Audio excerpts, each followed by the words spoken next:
Just keep my phone open. Good morning. Hello. Welcome. If you're here for the first time, online, a special welcome to you. Someone online is watching from a very cold place in the USA, minus 25 degrees. So, I don't know. Today I'd be quite happy to swap, to be honest. All right, let me just get my clock here so I don't go over. So today's a special day. We've spoken about it, you saw with Kids Church. We're baptizing new family. A group of people today have decided to put Jesus in the center of their lives, to make a public statement about it. My name's Matt, by the way. Sorry, some of you realize my name's Matt. It's good to have you here this morning. They join our family. They join a community, this community, a new type of community, but not just this community. They enter into the community of Jesus' followers, making a public statement about their faith. It's really exciting today because it kind of links with what I'm talking about. We're in part 2 of a 3-part series on community, and it all works quite well with Baptism Sunday today. So I'm going to just be unpacking a very short thought with you this morning, and we're going to keep going the following week. So just a quick recap for those of you who weren't here last week. When I talk about community, this is kind of what I spoke about last week. First of all, really exciting, as a church, we're going to be launching community groups in the next few weeks and months. And basically what a community group is, it's a midweek space for us to belong together, to pray together, to eat together, to grow together. Because Jesus' followers are better together. So keep an eye out for that on social media platforms in the coming weeks. We're going to be talking and unpacking about how you can be part of one of these midweek spaces. But we really believe that a community is the best way to grow as a Jesus follower. Not just this on a Sunday, but a smaller space where you can grow and share how you are doing. You see, because followership of God results in fellowship with other Jesus followers. And we want to build a culture of one another in this church. If there was a culture that we would be known for, we want to be known for a culture of one another. To shift from a habit of just attending to the habit of gathering. And then I mentioned at the end of my preach last week that the fruits of the Spirit are not just for us, but they're for those around us. Love, joy, peace, patience, kindness, generosity, faithfulness, gentleness, and self-control are not just for us, but those exercised through us become a benefit for those around us. And so today what I want to do very shortly, very quickly, before we enter into baptisms, is I want to talk about the new community. I want to talk about what we mean when we say new community. To do a massive sidestep, a big sidestep to the left, NASA is seeking applicants for participations as a crew members during the first 1-year analog mission in a habitat to simulate life on a distant world set to begin in spring 2022. As NASA ventures farther into the cosmos, the astronaut experience will change. Anyone ever want to live in Mars? Anybody ever want to go to Mars? I think there are a few of you that right now probably would quite like to go there where there are less human beings. And if that option was ever given to you, would you go? It's now become a reality. In our lifetime, we are probably going to see people on Mars. And they're starting the practicing, they're starting developing the mission. It's there, they've got astronauts, they've got technology. There's a little remote control car going all over the place over there. It's quite incredible. It would require living in one world, but also require that you breathe the air from another world to survive if you're going to live on Mars. The makeup of air on Earth would need to be reproduced and used on Mars so that we could be effective in doing what we've got to do. So let's just pretend we're going to Mars, okay? I heard you all say no, but just for the sake of my carefully planned illustration, please just go with me. You see, the source of air that we breathe is made up of 78% nitrogen, 21% oxygen, plus minus a few other gases. This would all need to be mixed, formulated, and presented to us when we're on Mars. This source would be very important to be part of life on Mars, which I think the ensuring the delivery of this air, this life-giving air, that it would be effective and properly maintained, would be of paramount importance for a successful mission in Mars. And the only way this new community on Mars would be able to complete this mission would be with this air. Would be with this air, this very specific made air that comes from Earth. And it would be the single most important resource.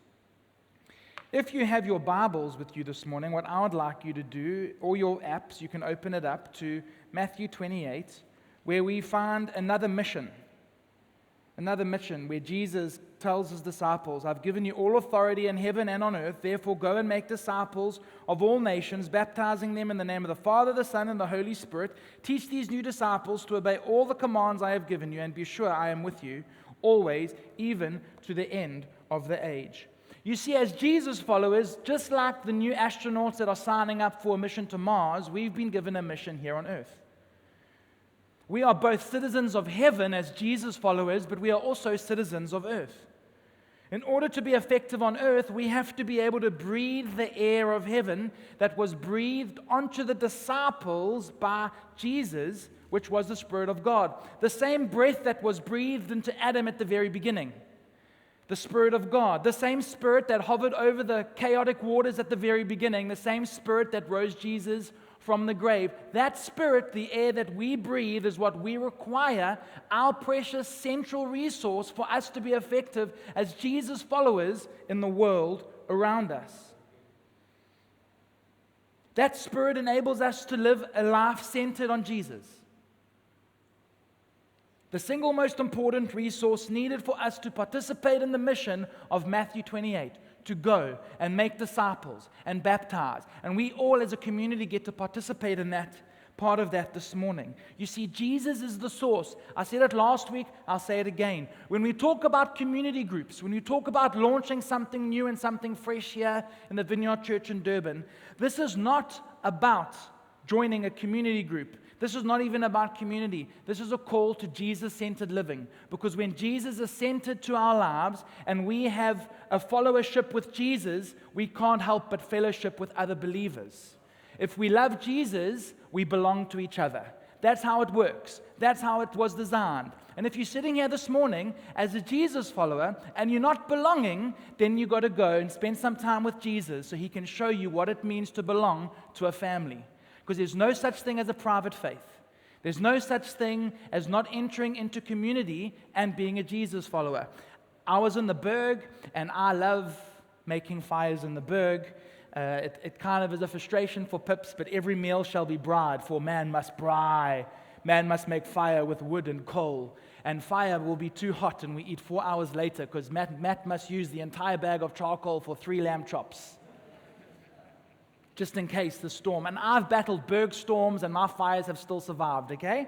I'm not allowed to go to the Berg in winter because my fires could cause a big problem, but in summer it's wet, so they don't mind if my fires spread a little bit.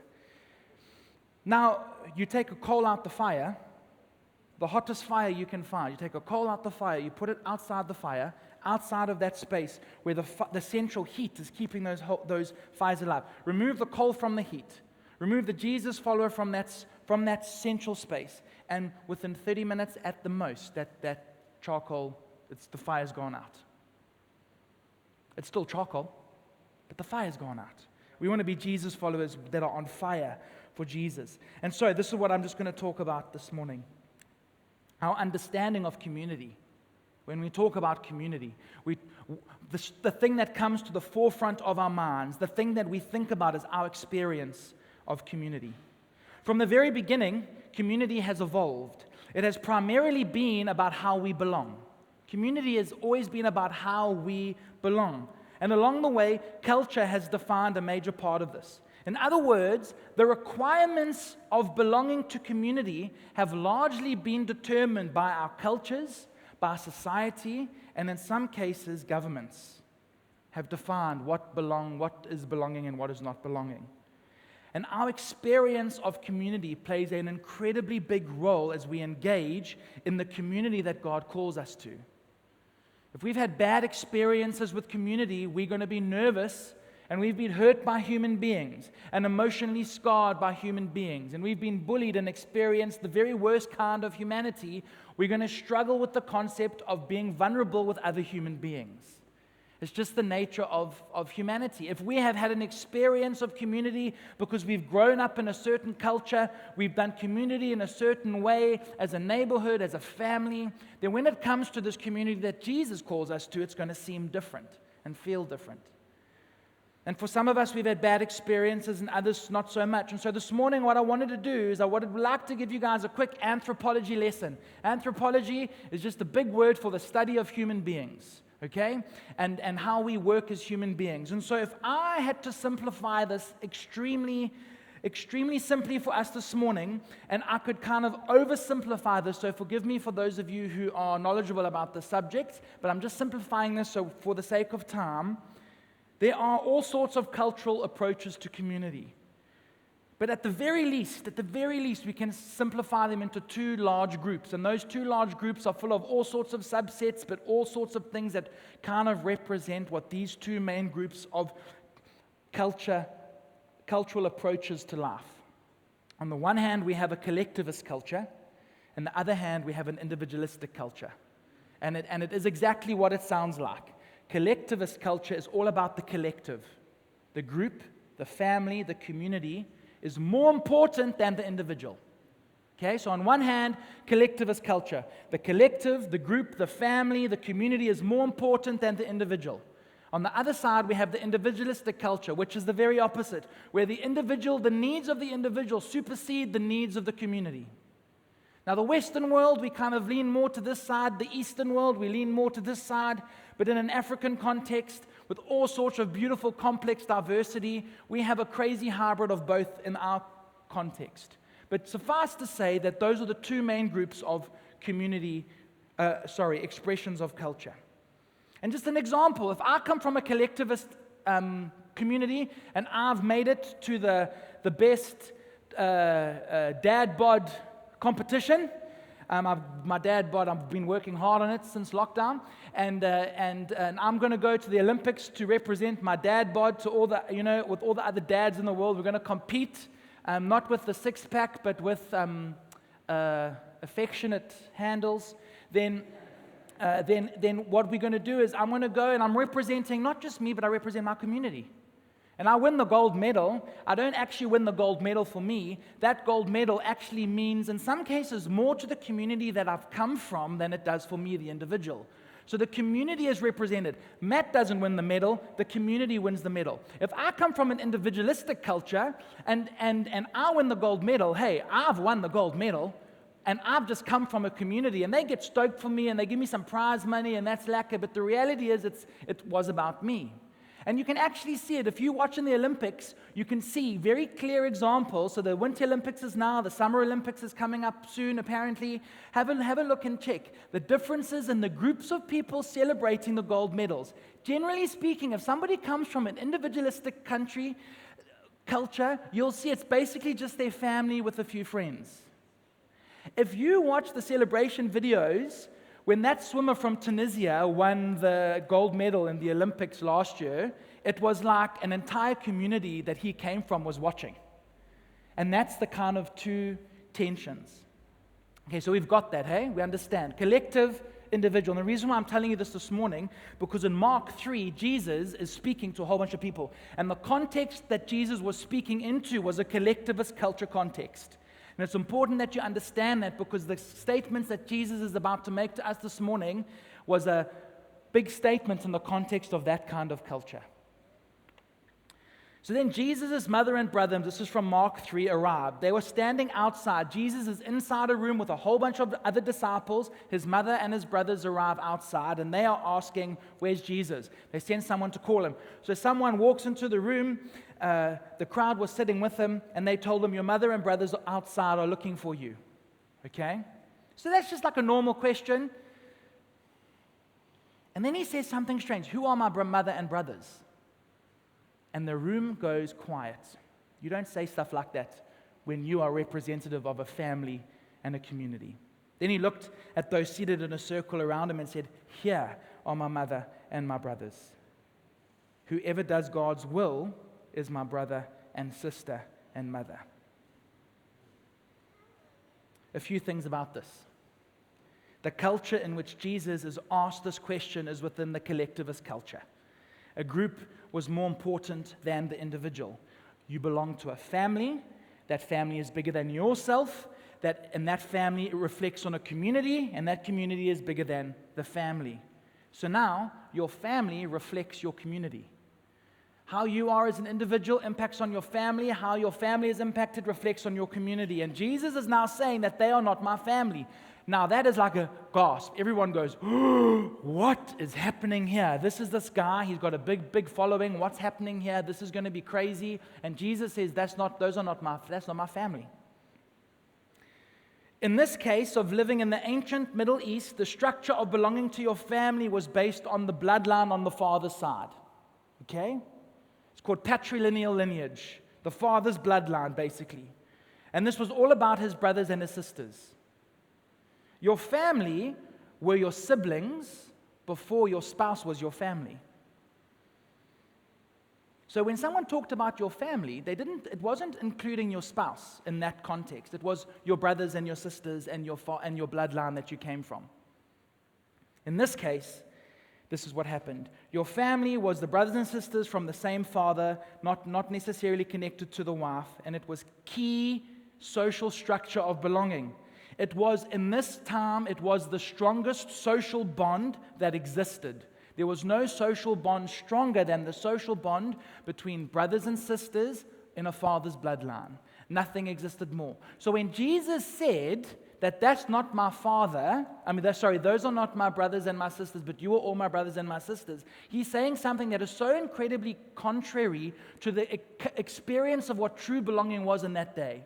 So he is shattering the paradigms of what everybody thought community and family was in that one sentence. In one sentence, he ruins family reunion big time. It was a very awkward Thanksgiving dinner when they had it that year. Jesus has another idea. He destroys the structures in place that define true belonging. He points to the people in the room. Let's just say you are the people in the room, of which I think he was probably center, by the way. So it's a great physical example of Jesus literally being the center of community, that they were his brothers and his sisters. That the ancient way of belonging, the ancient understanding, tradition of belonging was no longer the way that you are part of Jesus' family. To be part of Jesus' family, he says, was about doing the will of my Father. That they were his brothers and sisters. In one sentence, belonging is redefined, and Jesus pioneers a new community of which he was the center. A new community that we are invited into today. A new community that our friends are going to be baptized and make a public declaration that they are part of this community of faith. We have to understand that the very foundation of this new community that Jesus was modeling was not like anything that had ever been seen. No one understood this. No one understood this in that specific culture. Now we, from a more of an individualistic side of the world, in the 21st century, in 2022, we kind of get what Jesus is saying here. It's maybe not as offensive to us because maybe some of us aren't really connected to our family because family isn't as important as it once was because of all sorts of reasons. But the truth is that when Jesus says this statement, it is probably one of the most controversial things he said, period, in his ministry on earth. It was an affront to the establishment of understanding of what belonging was. Not just family, not just community, but how you belonged was completely shattered in that one moment with Jesus. This is not some moral virtue club or motivational space that Jesus was talking about. This is a community that is centered around the Creator. Now, I just want to stop here. I think sometimes we lose sight of the majesty of Jesus. I think sometimes in the hustle and bustle of life, we lose sight that the King of Kings, the Lord of Lords, the person who knew you in your mother's womb before you were even thought about, the person who, with one breath, decided that stars would look beautiful and decided the tributaries of rivers and sculpted mountains, whose imagination is what we walk into every day as creation. That incredible being, the person who then his heart was broken by humanity, and then he sent his own son to die for humanity so that he could be connected to us, that person is the center of the community that we are invited into. We are so keen to follow and be followed by awesome people on Instagram.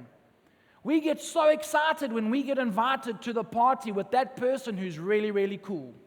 We can't wait to go and watch that event or watch that concert because that band is in town. And Jesus, the King of Kings, the Lord of Lords, the conqueror of death, the keeper of our souls, the defeater of your sin and my sin, invites you into a community at which He's center. He invites you into that same room that He did that day with those disciples. And He says, just come. Do the will of my Father. That's what we do here. We do the will of my Father. And it is central around doing the will of the Father. The only way that we can accomplish the will of the Father, which I believe the will of the Father is very simple, is very simply this: to reconcile Himself back to humanity through Jesus. That's the will of the Father. From the very beginning, He did everything He could. He put a whole bunch of stuff in place so that we could be reunited with Him. Just as we were united with Him in the garden, He wants to be reunited with us for eternity. It's through Jesus. To live a Jesus-centered life, to belong to a Jesus-centered community. And if we belong to Jesus, we belong to each other. And Jesus does not conform to the patterns of this world. This new community is not bound by our understandings of culture, our structures of belonging, our way of inviting people. Remember last week I said community is not chemistry. It's not about who we like. Community is not connection. It's not just online. Community is around the person of Jesus. And this is part of fulfilling the Matthew 28 mission of going out and doing the things that Jesus has told us and commanded us to do. Because in John 13, verse 34, it says this: love one another as I have loved you, so you also must love one another. By this, everyone will know that you are my disciples if you love one another. How we do community is a reflection to the world of the God that we believe in. And they get a snippet into this beautiful picture. The way we do community determines people's outlook on life, on God. If we do community our way, even though sometimes we say it's in the name of Jesus, but if we do community our way, I've said it before, it's a dinner party, it's a coffee date, it's a hangout in a park. But if we do community with Jesus at the center, we are compelled to love one another in this new community. And this is what I want to end with today. And we're going to keep on going next week and unpacking more stuff. But I want to just go, there are 5 things that I want to just throw at you this morning that I think are key to Jesus-centered community. And I'm going to run through them quite quickly. So the number one thing about a Jesus-centered community that we are invited into, this new community, it's very obvious. It's Jesus-centered. It's Jesus-centered. It's not Bible-centered. It's not the latest Bethel Hillsong worship album-centered. It's not a prayer meeting centered, it's Jesus centered. It's Jesus centered. And because it's Jesus centered, it is therefore love focused. Because if Jesus is there, the great depiction of love, it's love focused. And it's a commitment. Number 3, it's a commitment. Being part of a Jesus centered community, part of the new community, is a massive commitment. Many disciples left Jesus in His ministry in those 3 years. Many people couldn't keep up, couldn't handle the call that Jesus was calling them to. It's not to sound hardcore, it's to say that it's a commitment to follow Jesus. Because if you're following your rabbi in the dust and you're walking through the dirt and the muck, which is where Jesus likes to hang out, you're going to be filled with mud and you're going to get dirt in your eyes. The 4th thing about a Jesus-centered community is that it is centered. It is centered, and I'm going to be unpacking that next week, but basically you have a bounded set approach to community and a centered set approach to community. A bounded set is about jumping through hoops and ticking off levels so that you can get further and further into the center of the big community group. A centered set is you come and go as stages of life, but instead of at the middle, it's not about a goal, it's about the person of Jesus in a centered set. That's what we believe. That's what we are in this church. We're a centered set where Jesus and His values are the center of our community. Not a person, not a pastor, not a celebrity, but Jesus, the center. And we can go in and out depending on stage of life. There's no heavy, but there's the pull of Jesus, not the pull of program. And then number 5, this new community cultivates growth in our lives. And again, I want to end off with what I ended off last week with about the fruits of the Spirit. It cultivates growth in our lives. The fruit of the Spirit, that fruit that people can taste from our lives. It's very important that we get this. That this new community is not about us. This new community is not necessarily just about our walk with Jesus. It's a reflection of the heart of God. And when people see the reflection of the heart of God, they get interested. They get interested. And so I just want to wrap up with just reminding us of what these fruit of the Spirit are. It's love. It's joy. It's peace. It's patience. It's kindness. It's generosity. It's faithfulness, it's gentleness, it's self-control. All of those things are for the experience of people around us. Not about our specific growth or our getting better as a person. Or this year, 2022, is just about, it's the year of Matt. And Matt's I'm just going to work on myself. No, it's so that other people get to experience the beauty of Jesus. And what we're about to witness now, so if someone wants to go call the kids, what we're about to witness now is a group of people that have made the decision to get baptized. They are Jesus followers already, but they're now making a public declaration that they're following Jesus. Public declarations are very important for Jesus followers because we're supposed to also tell people about Jesus. So it's a great first step to telling people about Jesus. And just as we kind of go into this space, I just want to remind us that as we enter into this journey as a church family of doing community and midweek spaces, and as we invite you into these spaces, this is not about a program, this is not about a structure, this is about helping us as a church develop the habit of following Jesus in every area of our lives. One of the most important areas of our lives is our together life, the life how we hang out with other people, because that is a reflection of the God we serve.